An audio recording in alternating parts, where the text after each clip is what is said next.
Hi, my name's Kiana. I'm not here to change your mind or anything.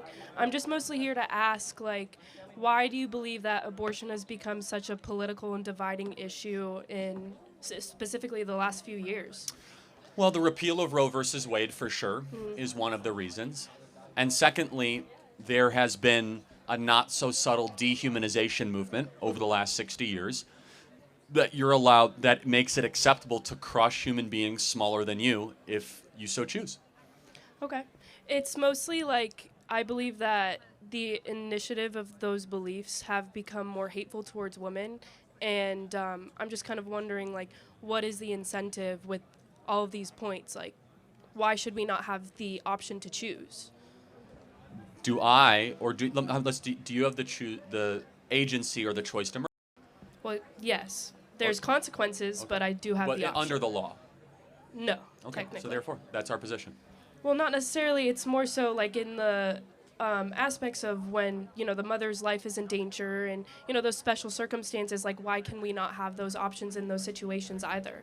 Because no one is inherently going out saying, I just want to kill babies. That's not anyone's point here. Well, yeah, it's more so the point of... You should look at a Planned Parenthood ad. I mean, that's basically what they do. But so less than half of 1% of all abortions have to do with incest or life of the mother. 99.5% of all abortions have to do with just a form of birth control.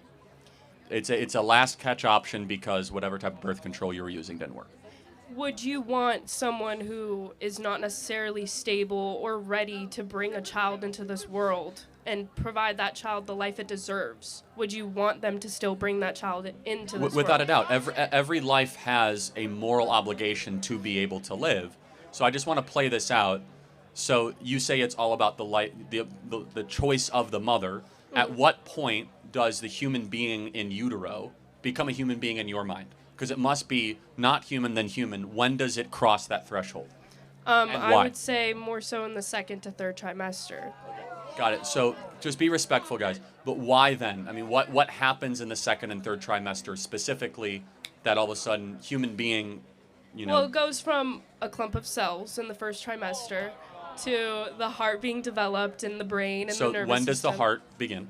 I believe in the second trimester. Yeah, 6 weeks. That's the first trimester, right? So a heartbeat is detectable between 6 to 8 weeks. That's 2 months.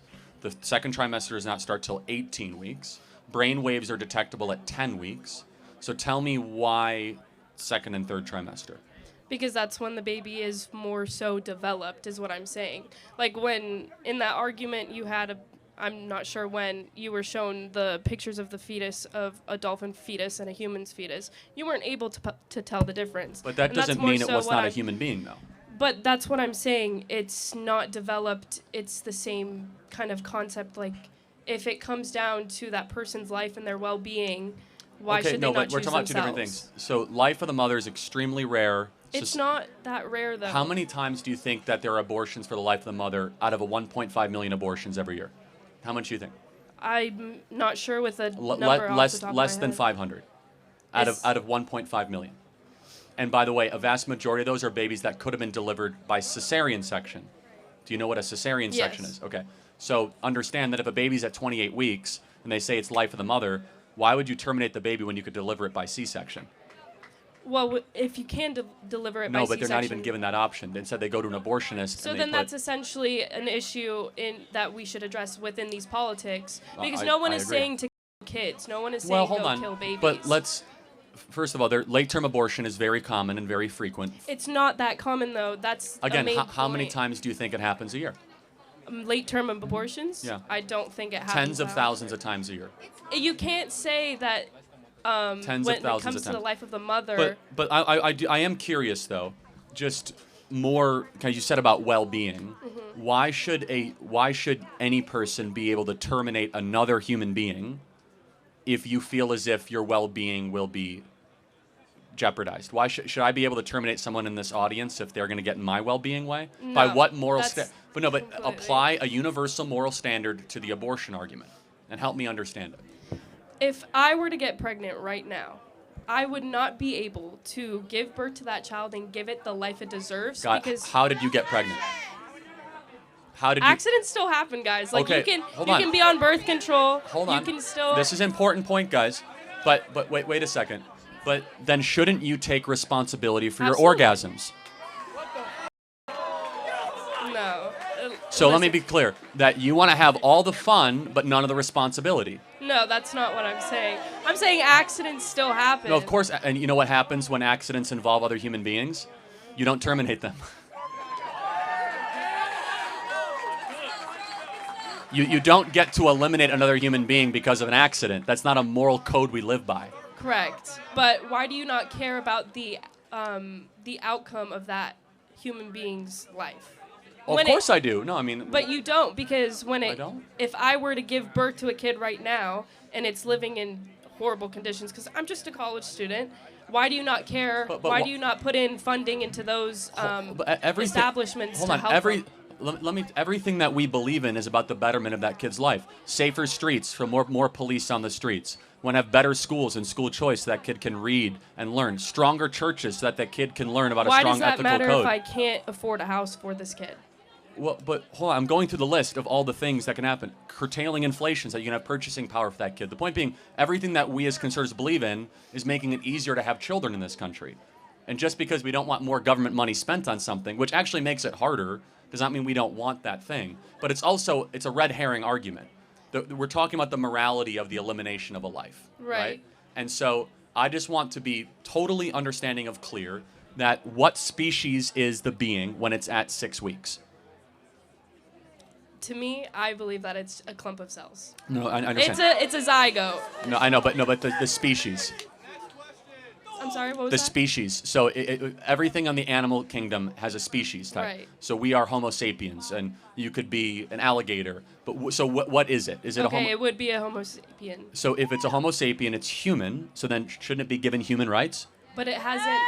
My point is, it hasn't been developed. It's still just a clump of cells. Right, but at the end of the day. But hold on, my baby right now is 9 months old. He's still developing. He can't speak yet. Right. He's crawling. So why does he have less moral worth at 9 months? I'm We're all saying still that. developing here, by the way.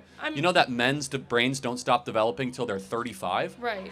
So should we just be able to say, well, sorry, you're 21, I couldn't get rid of you? It's more so, if I can't give that child the life it deserves, why am I bringing it to... Got it. No, this will be my last question. I want you to think about it. If a single mom has two 2-year-olds, twins, and she wakes up one day and says, I can't do it anymore, I can't give them the life they deserve. But that's just not the circumstance. Hold on. Should she be able to take out a shotgun and kill both those kids? No. Of course not, because you think that would be objectionable. That's why I think it's objectionable to eliminate 2 babies that are 6 weeks old, because they're morally the same thing. One just happens to be bigger. One just happens to be older. One just happens to be outside of the womb. They're both human beings. And you have something in you that says, no way is it okay to kill a 2-year-old. That's called your soul talking. What I'm trying to do is connect reason and your soul and have that same sort of objection no when you see twins on an ultrasound. I just believe you're looking at this more emotionally than scientifically.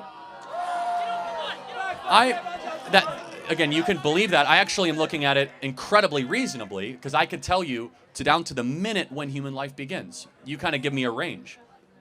Your life began not at birth, but at conception, about 9 months before That's your your birth. opinion.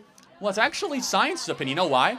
This is your eye color, your skin color, your tastes, your wants, your desires, your interests, introverted or extroverted, whether or not you're going to be tall or short, it all got decided in that moment. You know why? Your DNA was formed. Well, And with that, what is your marker as a human being? As we map the human genome, we realize everything about you. Whether or not you have a predisposition to heart disease, whether you're going to be tall, short, extra wide, skinny. It's all in deoxyribonucleic acid. Correct. And the DNA does not start in 6 weeks or 8 weeks or 10 weeks or 20 weeks. It starts at conception. And that's when you were formed. That's when you came into this world and you were worthy of protection. Thank you very much for your time. Thank you.